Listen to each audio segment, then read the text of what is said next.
Komitmen berantas TPPO, Polres Sika tetapkan 2 tersangka, 2 orang sebagai tersangka. Polres Sika kembali menegaskan komitmennya dalam pemberantasan tindak pidana perdagangan orang melalui Satuan Reserse Kriminal Polres Sika. Polres Sika menetapkan 2 orang tersangka dalam kasus dugaan tindak pidana perdagangan orang (TPPO) yang terjadi di Eltras Cafe, Bar Karaoke, Selasa 24 Februari 2026. 2 tersangka tersebut berinisial YKGW alias Yosep dan MAAR alias Arina yang merupakan pasangan suami istri juga merupakan pemilik dan penanggung jawab Eltras Pub. Hal ini disampaikan Kasih Humas Polres Sika, Ibda Leonardus Tunga dalam konferensi pers di Mapolres Sika, Selasa, 24 Februari 2026 siang bersama KBO Reskrim Polres Sika Ibtu I Nyoman Aryasa. Kedua tersangka akan dipanggil oleh penyidik Polres Sika untuk menjalani pemeriksaan sebagai tersangka pada Kamis, 26 Februari 2026. Sementara itu, KBO Reskrim Polres Sika Ibtu I Nyoman Aryasa menegaskan, penetapan dilakukan setelah penyidik menggelar perkara pada Senin, 23 Februari 2026.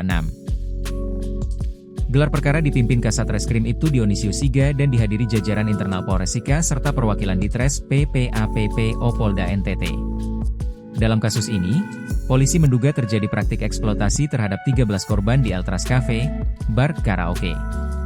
Berdasarkan hasil penyidikan, penyidik menilai unsur tindak pidana perdagangan orang telah terpenuhi.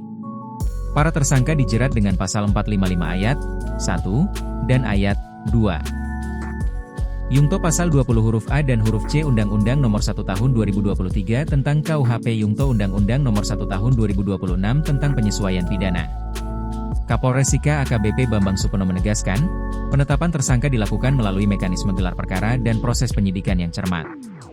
Selanjutnya, penyidik akan melengkapi administrasi penyidikan, memanggil para tersangka untuk pemeriksaan lanjutan, serta menyusun berkas perkara untuk dilimpahkan ke kejaksaan.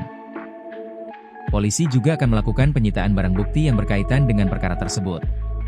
Kapolres mengimbau masyarakat tetap tenang dan tidak terpengaruh informasi yang belum terverifikasi.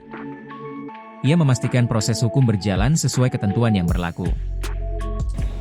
Kapolres Sika melalui Kasih Humas Polres Sika, Ibda Leonardus Tunga, SM, menyampaikan penetapan tersangka dilakukan setelah penyidik memperoleh lebih dari 2 alat bukti yang sah, sebagaimana diatur dalam KUHP.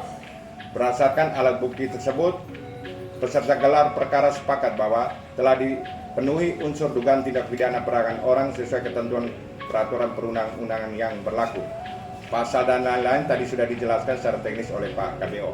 Kemudian kami jelaskan bahwa proses penetapan tersangka dilakukan melalui mekanisme gelar perkara internal yang objektif dan profesional. Selanjutnya penyidik akan melengkapi administrasi penetapan tersangka, mengirimkan surat panggilan kepada. Download Tribun X sekarang, menghadirkan lokal menjadi Indonesia.